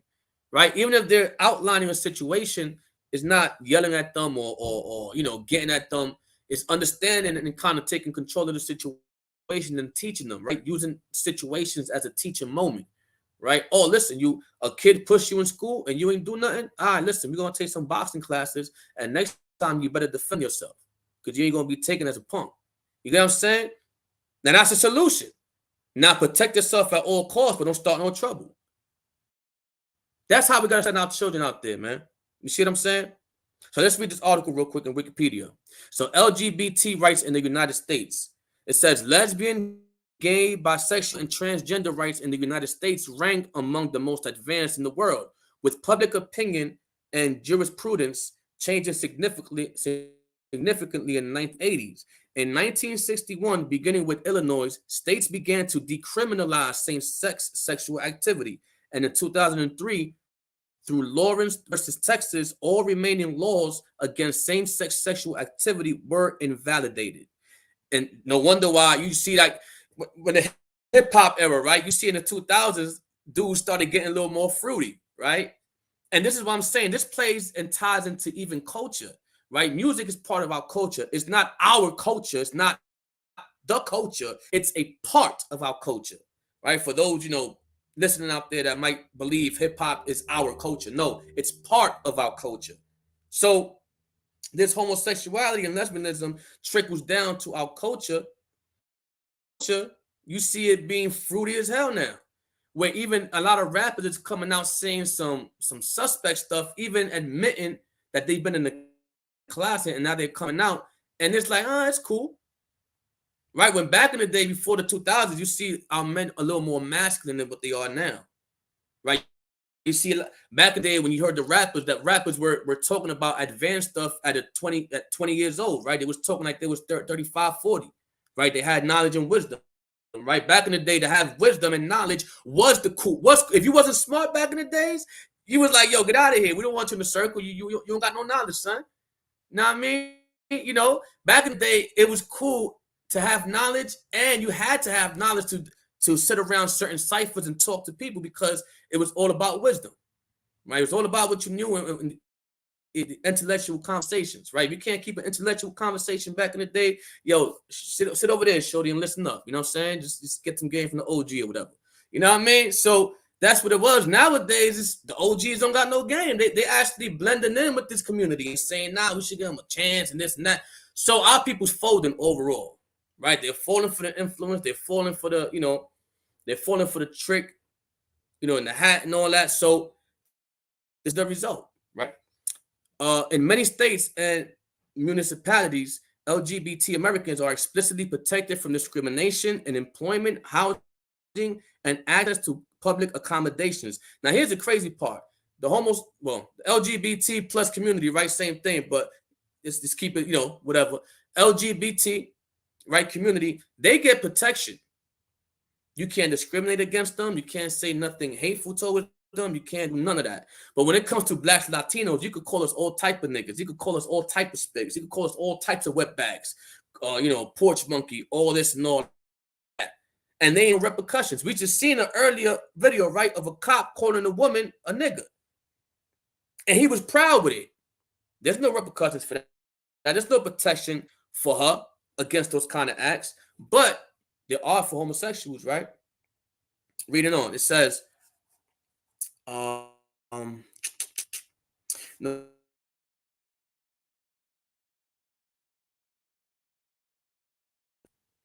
When you read earlier, it says about the hate speech and all this and all that, right?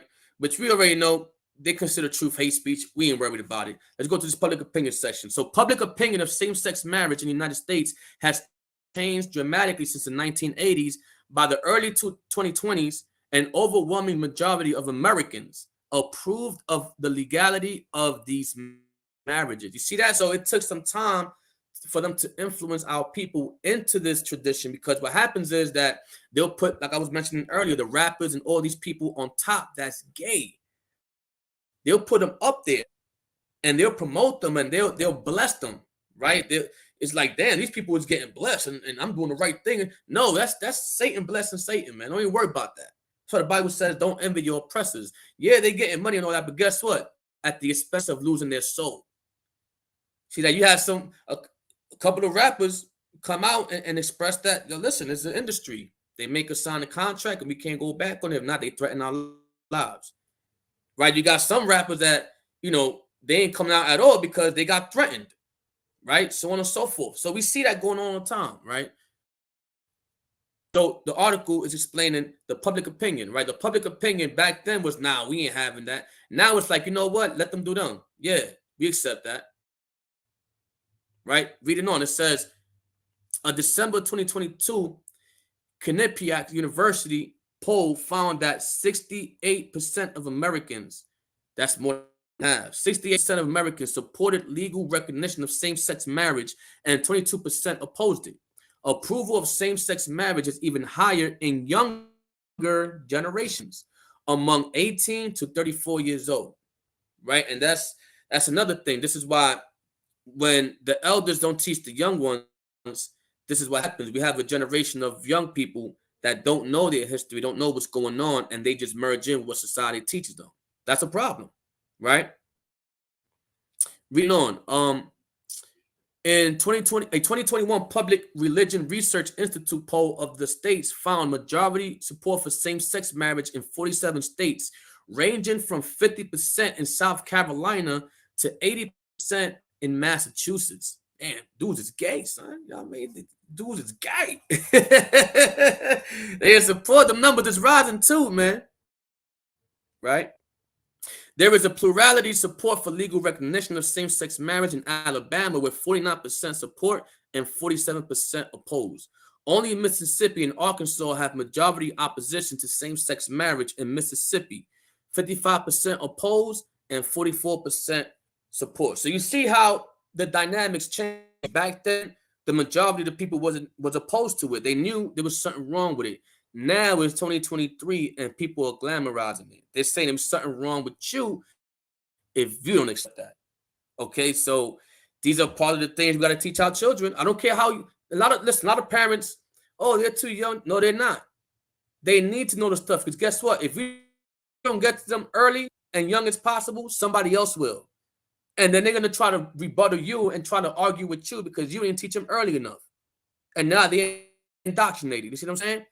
So we can't baby our kids and hide the truth from them, right? They see something, they're going to see it eventually. They see something, it's our job as parents, uncles, cousins to sit that child down and explain to them what's going on, what the harsh reality is, what the right is, and what the wrong is, right? No gray areas in between. No gimmicks. No, oh, don't worry about it. No, it's too, nah, not at all, right? We tried that, and guess what we got? Effeminate boys. Boys that grow up to think, you know what, that dress looks nice on me. That's the result of that, right? To discipline your child nowadays, that's a hate crime, right? To people. Oh no, that's bad. That's bad parenting. Well, the Most High said to do it. So who we gonna listen to, right? So I mean, it's 11:55 now. We'll close it out. I'm gonna continue next week. Just a couple of more slides I'll show y'all concerning this topic too. This was gonna be a little stretchy, right? You already see the topic. It's gonna be a crazy one, and we got other topics to discuss that we couldn't get into today for for the sake of time. But for those that tuned in, I hope brothers and sisters got edified, right? I hope that we go back to our children, because that's the most important, right? The younger generation, our future, they're gonna lead us. So it's up to us to lead our children and teach them the right things. And guess what? Some of us didn't have both parents in our household, right? So yes, it makes it harder for us, but guess what? We have to try. We got to try with all of our soul. We got to, give it our all. We can't half-step it. Okay, we can't half-step it, because it's a war on our children, physically and spiritually. Guess what? A lot of adults, we're facing spiritual. We're still trying to get old habits out the way. Right? A lot of us in this truth been in this truth, 10, 20 plus years, and we still got habits that we're working on in order to perfect ourselves in the spirit of the Most High. That's what life is, a constant battle to get yourself perfect with the Most High. That's all it is. You're going to fall once in a while, but guess what? You dust yourself off, get back up, and keep it going, right? So it's the same thing with the children. All right, family? So I love y'all, Israel. Kum Yasha'Allah, Shabbat Shalom. I hope everybody once again got edified. I hope you stay in the spirit. Be peaceful out there. Be blessed. Don't get into trouble. All right? And you already know. Most High, we be back next week. With that, I'm going to say Shalom. Kum Yasha'Allah.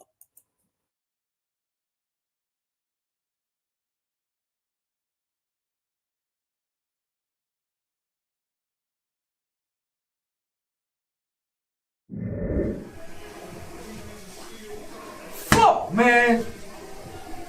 Yo, what's good? And all this work we done put in, they putting money over God. Shit. Don't worry about it, man. Cause you're putting God over money. Come on.